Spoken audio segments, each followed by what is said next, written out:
claimed baby was his, but ultrasound timing was off and she cancelled her visit after we asked for a DNA test, then spotted another boy's hand holding her belly in a picture she posted online. I used to believe that love can conquer all as long as the emotions were genuine. Distance, time, silence, everything. But I have learned now that sometimes doubt's burden is heavier than the love we possess, and no matter how hard we grip it, it slips away from our hands when the trust begins to rot.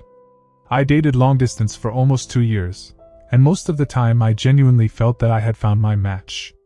I met her on the internet via one of those impromptu group video chats that a friend had invited me to join. She had this slight smile and this voice that was like a soft breeze in the evening in summer. Nothing about her screamed for attention, and maybe that's exactly why I was so drawn to her.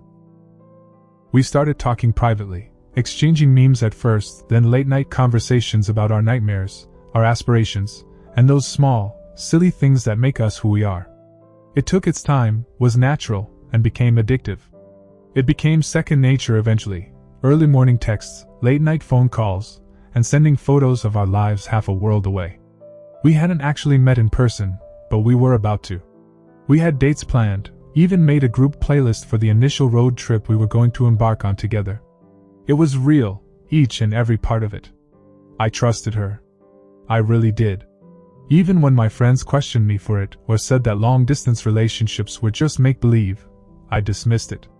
I stood up for her, stood up for us, as if our bond was something precious that others simply couldn't comprehend. But it all changed in an instant, like a silent hurricane suddenly tearing the heavens apart. She said she was pregnant. It was during a video call. She was fidgety, pale even. Her eyes didn't linger on mine for long, and her voice shook when she uttered those words. I can remember my heart pounding so loudly that I couldn't even get the next words that came out of her mouth clearly. My first thought wasn't a fear thought, it was joy. Strange, I know. But in that moment, I saw us as a family. I saw holding her hand through it all, sitting at the doctor's appointments, putting up the baby's nursery, even buying one of those crazy diaper bags. I told her we were going to make it work.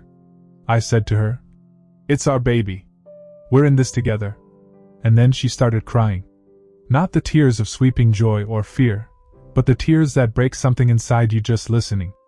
She confessed the dates didn't add up. That she'd met someone in one of the months we barely had a word. Informed me it was a mistake, a judgment lapse, that she thought I had lost interest and maybe we were vanishing. I was sitting there like an idiot, shocked. My lips were open, but I was unable to speak. My body became numb, as if the floor had been pulled away from under me. I had no idea where to start, whether it should be betrayal, heartbreak, or humiliation. She professed that she still loved me. That it didn't mean anything. That she wanted to have the baby with me, biology be damned. But how could I? How do you overcome that? I tried to reason it out, but the thoughts kept slamming into one another in my brain. I couldn't help but wonder. How long had she been hiding this from me? What else don't I know? I didn't sleep that night. I glared at my ceiling, replaying our conversations, reading every text, every call, every gap between texts. Suddenly, the sleepier than normal times she said she was too exhausted to converse. The slow textings. The nights she did not reply. Was I an idiot? Or was I merely one who expected too much from someone else's words? I asked for a DNA test. I did not scream or accuse. I just said it, quietly, because I wanted the truth. That is when everything exploded even more. She defended herself. Told me she could not believe that I would even ask. That I was making her feel filthy, like I did not even know her. I told her it wasn't about punishing her, it was about clarity. About establishing trust. But she wouldn't. She told me if I needed proof, then maybe I didn't love her as much as I claimed. I didn't respond to that. I couldn't. What do you say to someone who deflects the blame in such a manner? The coming days were hollow. We didn't talk much. And then she canceled her visit, the visit we had planned for months. She told me she wasn't ready to see me. That the pressure got to her. That she'd talk to me after things cooled down. But they never cooled down. Later I saw her photo. Another person had sent it. She was with him. The fellow she described the moment of weakness about. His hand rested on her stomach. And she smiled. That was the biggest kick in the guts than any words. I didn't approach her. I didn't text her. I simply sat with it. Let it seep through whatever fragments of hope I still held. And I understood at that moment that it wasn't about the baby. It was about what she did when she thought I wasn't watching. About how effortless it was for her to lie as I envisioned our future. About how love, despite how profound, cannot endure without honesty. Months ago. I still think about her sometimes, about who I believed she was, not who she actually became. I'm not resentful anymore. Just melancholy. Melancholy that I had given someone my heart, and they didn't know how to hold on to it. Melancholy that broken trust never quite fits again the way it did. But I'm healing. Slowly. I've learned, though, that love isn't so much about how much you give, but rather how much someone cares about what you give. And next time, if there even is a next time, I'll make sure that these two things are true. I mean, I deleted our photos off of my phone, but I couldn't delete our messages for a while. I'd scroll through them late at night like a masochist, rereading our I love yous, and our good mornings that used to make me feel so understood. I kept trying to identify the exact moment when everything started falling apart, the moment when truth started untangling itself, hidden under all the words that had once felt so true. There's something dirty about memories. They're not in the past, they echo into your now, especially if you've loved someone that much. I didn't tell anyone about it at first. I think part of me was ashamed. Not just because I'd been cheated on, but because I'd worked so hard to believe in something that didn't actually exist. I'd explained it all to them, my friends, my family. I had sketched this picture of us as this couple who could get past this, like we were living proof that distance wouldn't kill something good. And then in a minute, I was the guy whose girlfriend got pregnant by someone else. It's not even a case of the pregnancy. It's what it revealed. I kept running the sound of her voice in my head, her sobbing, her apologizing, the repetition of, I didn't mean to hurt you. But sometimes people hurt you not because they meant to, but because they never actually thought about you to begin with. That knowledge. It hurts. I remember one day, maybe a couple of weeks after all of this had happened, walking by myself in this park at the end of my block. I don't even know how I got there. I wasn't running or anything like that. I think I just needed to be somewhere where the world didn't have any expectation of me to do something. I sat down on this old bench and just stared at the trees swaying back and forth. For a moment, I let myself imagine a different world in which it all worked out. In which she showed up. In which the baby was mine. In which we shared a tiny apartment with messy love and giggles and fights that always resolved in forgiveness. And I cried. Not big tears or dramatic ones. Just a small drip down my face, as joggers ran by me unbeknownst. That's the thing. When your heart breaks, the world doesn't stop. It just keeps spinning, like it doesn't care that something inside you has collapsed. Eventually, I told one friend. Someone I trusted. I needed to say it out loud, just once. He listened without interrupting, and when I was finished, he didn't offer solutions or tell me I'd be fine. He just said, "Damn, man. That's heavy." And for some reason, that was exactly what I wanted to hear. Because it was heavy. I didn't want someone to tell me to move on or to get angry or forget her completely. I needed someone to get that I was grieving something I thought was real. That night I slept better. Not because everything was okay, but because I didn't feel as alone in it anymore. I started to write in a journal later. Venting thoughts. Not poetry or nice writing, just bare things like, I miss hearing her voice. Or, did she ever really love me? Some nights I wrote letters to the child who could have been mine. I never sent them. They were never for anyone else. They were just for me, to give shape to the tornado in my brain. And slowly, page by page, I did start to feel a little less lost. I won't say I healed quickly. There were days I still woke up to that sharp ache in my chest. Every once in a while I would look something up on the internet and catch a glimpse of her, a song or a quote from some movie, and it would ruin my whole day. But I didn't push it away.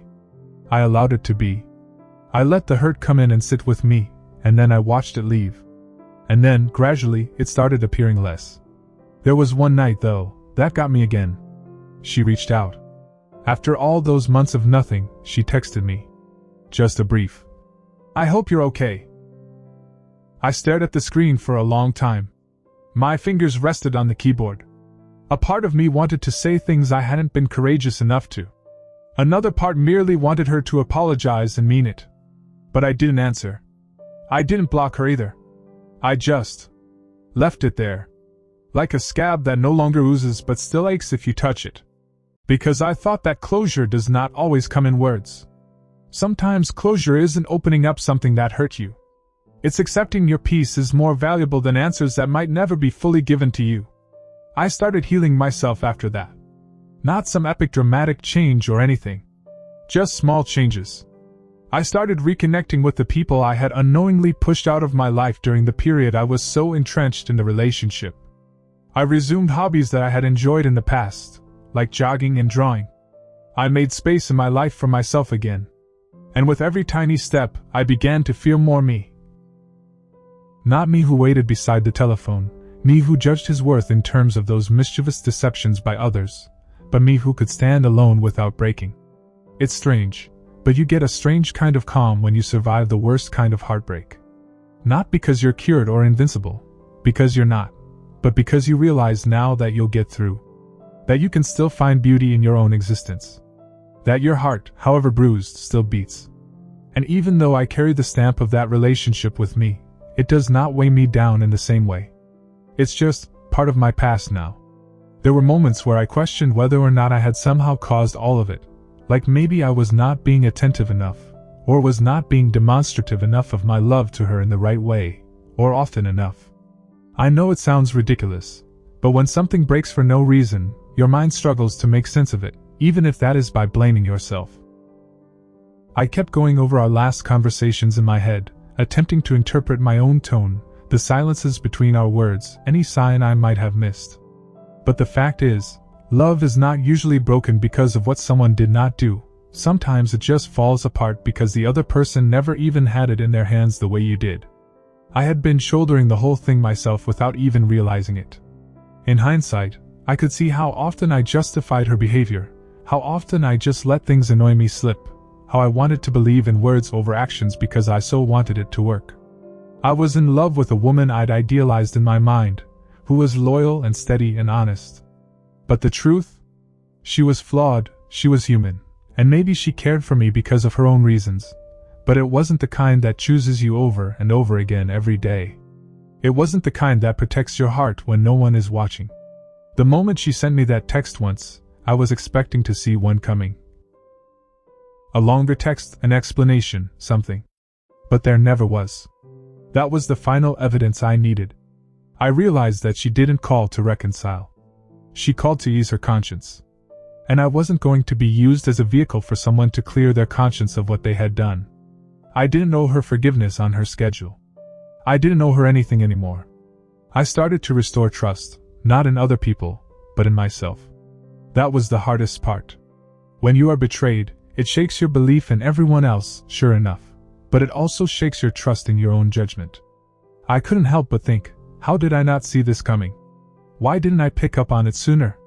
But to mend was to forgive myself first, for loving so blindly, for being open, for not having all the answers. And I loved her blindly.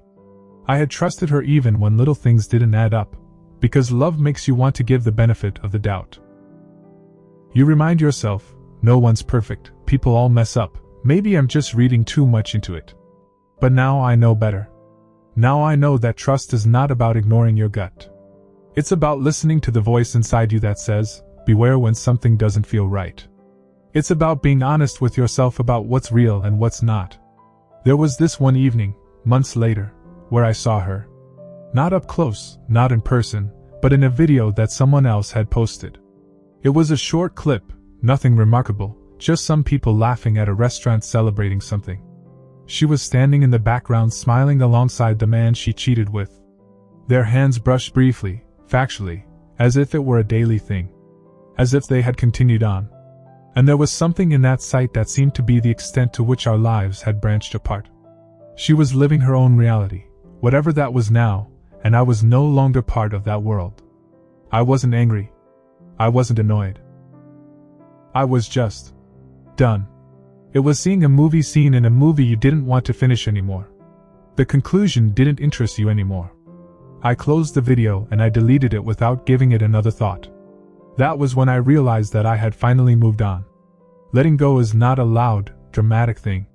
It's silent. It's when you stop looking at their social media. When you stop expecting them to text you.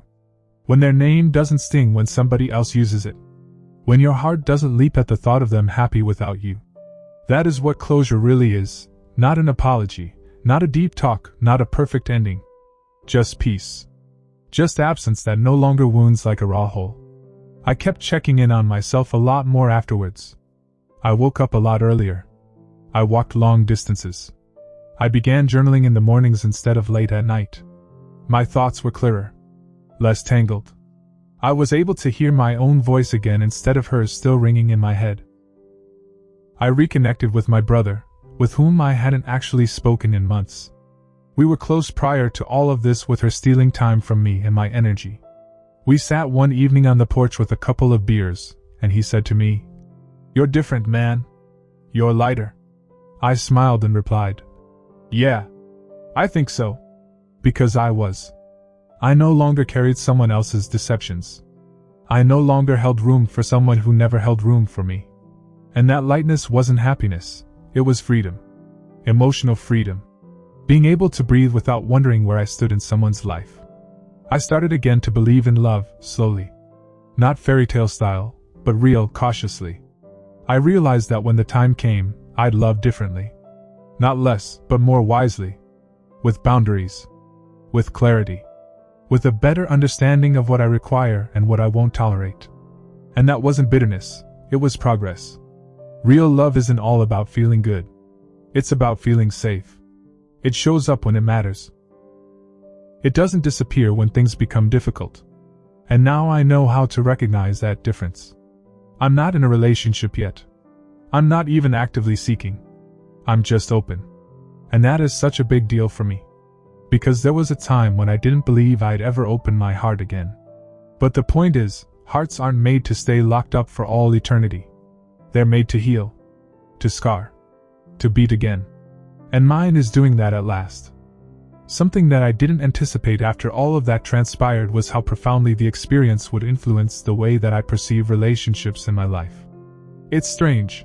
I used to be the kind of woman who rooted for every couple she could see walking together in the street, who wanted to think that when couples uttered forever, they meant forever. But after the breakup, I couldn't help but see cracks everywhere, even in other people's love stories. It felt as though once you've looked behind the curtain of pretense, you can't help but wonder how many more are pretending, how many more of those smiles hide resentments, how many couples cling together because they're afraid of starting over. I loathed that feeling. I didn't want to be bitter, didn't want to be one of those people who lost their belief in real love just because theirs had failed. But the trust issues? They did not happen overnight. They crept up in tiny ways. How I would freeze before replying to messages from someone new, how I would doubt compliments, how I would automatically assume that when someone was calling off plans, it wasn't because they were busy, but because they'd lost interest. It was exhausting. Like I was constantly fending off something that had not even happened yet. And that made me realize, heartbreak not only hurts, it changes your instinct. It reprograms the way you protect yourself. And healing is not just letting go of the person who hurt you, but learning again to trust the world once more without being super aware all the time. I remember I had gone on my first date after everything, about a year later. It wasn't anything severe. We hung out at my friend's, had coffee, talked about music and films. She was pleasant, easy to talk to. But the whole time, I felt like an observer watching me from afar. Smiling, nodding, laughing politely. But always safe. Always wondering, is she really herself? Am I overthinking what she's saying? Am I coming on too obtuse? I couldn't relax. Not so much. And when she texted me that night to say that she'd had a wonderful time, I panicked. Not because I hadn't had fun with her, but because part of me wasn't ready to be liked. I spent the night alone in my room and wondered if I'd ever reach a place where I'd feel like myself again, if I'd ever love without fear. And that's when I realized I had some work to do. Not on forgiving her, not on letting go of the past, but on rebuilding me. On becoming that version of me that loved without abandon, but with better tools, clearer boundaries, and more sense of self-worth. I started going to therapy. I felt stupid walking into that office, talking about this girl I hadn't seen in months to a total stranger. But it did. More than I ever could have imagined. I started to notice patterns, not just in that relationship, but in me. How much of my value I'd placed on being chosen. How often I'd gave more than I had just to feel like I was needed. And how I suffered too much out of love because I was more afraid of loneliness than afraid of hurt. That was hard to admit. But it changed me. I stopped seeing that relationship as something that was done to me, and started seeing it as something that I participated in. Yes, I was lied to. Yes, I was misled. But I did it too. I did not listen to my intuition. I did not speak when things were amiss. I chose comfort over confrontation. And once I could say that, I could finally start moving on with more clarity, with more fortitude.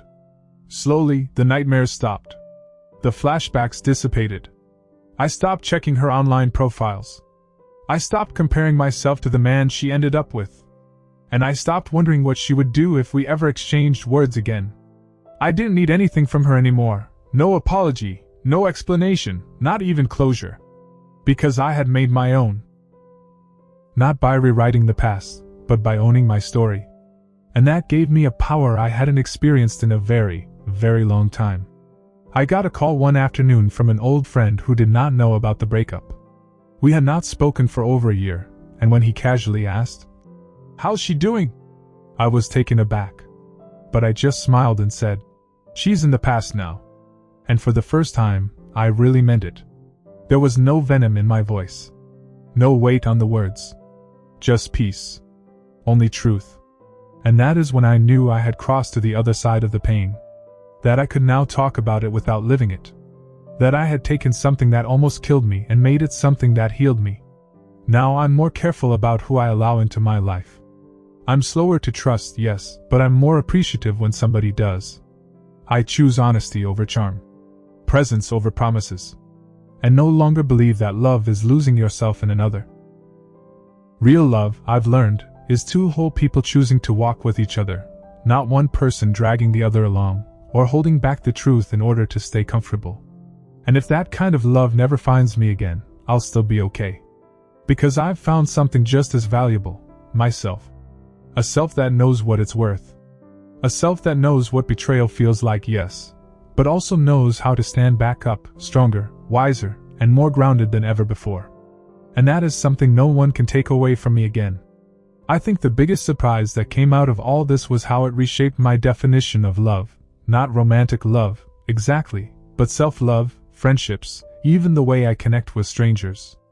Before everything fell apart, I think I was chasing some kind of love that was movie-like, dramatic, all-consuming, all out. I used to think that the more I gave this person, the more it proved that my love was real. Now I see that's not the case. Love doesn't have to be loud to be deep. Love doesn't have to hurt to be real. Real love, realizable love, must be safe, stable, like a warm room you can come home to after a long, cold day. Not like tiptoeing, not like second-guessing every silence, not like fearing today will be the day everything crumbles. I remember sitting there with that thought one evening while the sun set outside my window. The sky was painted in those warm oranges and pinks, and for the first time in a while, I just felt still. Not happy, not sad, just here. And it hit me. Healing is not this huge, flashy thing. It's not fireworks or crying. It's not finding out suddenly. It's that slow, quiet return to yourself. It's waking up one morning and not thinking about it once the previous day. It's hearing a song that you used to catch yourself thinking about all day long and not being able to breathe. It's standing in front of the mirror and seeing someone who's been to hell and back but never let it define them. I don't regret loving her. That might sound insane after everything, but I honestly don't. Because that love taught me more than any superficial relationship ever could. It taught me what betrayal looks like, sure, but it also taught me what loyalty is. It taught me the difference between words and actions, between promises and habits. And above all, it showed me how to love myself better. I used to think that if someone broke your heart, then there was something wrong with you. That you were not good enough. But I know now that the actions of people reflect who they are, not who you are. You can be a good person, patient, loyal, and get betrayed. That is not your fault. That's life teaching you who's not going with you to the next chapter. I don't dislike her. I truly don't. I believe she was lost too. I believe she made decisions based on confusion, fear, perhaps even loneliness. I believe she convinced herself of what she wanted to believe, even if it wasn't the truth. And while that hurt me badly, I know now too that holding on to hate would mean being held hostage to her forever. And I'm done with carrying that load around. I've let her go, not only from my phone book, or my photos, or my messages, but out of the corners of my mind where she previously resided. I've made peace with what happened. I've forgiven her in my heart, although she never requested it of me. Because forgiveness, I've found, is not about letting someone off the hook. It's about freeing yourself from the poison they left behind. My life is different now. Calmer. Quieter. But in a positive sense. I still have my scars. I still have times when doubt creeps up on me. But I face them now. I don't hide from them.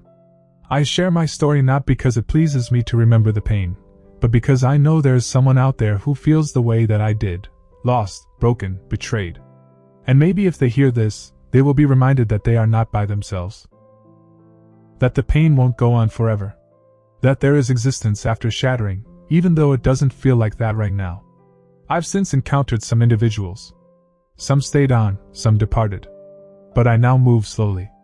I don't do things rashly. I pose improved questions. I listen more deeply, not simply to what someone has to say, but how they are in the room when it matters. I don't anticipate flawlessness. I don't anticipate individuals never getting it wrong.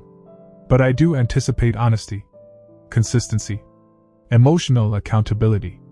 And most of all, I challenge myself never to sacrifice my own needs in order to put someone else at ease. If I do love again, and I think I will, it will be from a place of wholeness, not neediness. It will be love that adds to my life, not fills a hole.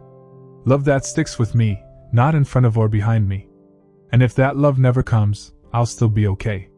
Because I've built a life that feels full on its own. I've learned to enjoy my own company, to create joy without relying on someone else to bring it to me. And that, more than anything, is what this journey has given me. So to anyone out there listening, feeling shattered, doubting your worth, questioning everything, please know this: you're not broken. You're not unlovable. You're just learning, healing, growing. And one day, you'll wake up and realize that the pain didn't ruin you. It remade you into someone stronger, wiser, more awake. And that version of you? That's the one who's going to make it. That's the one who's going to rise.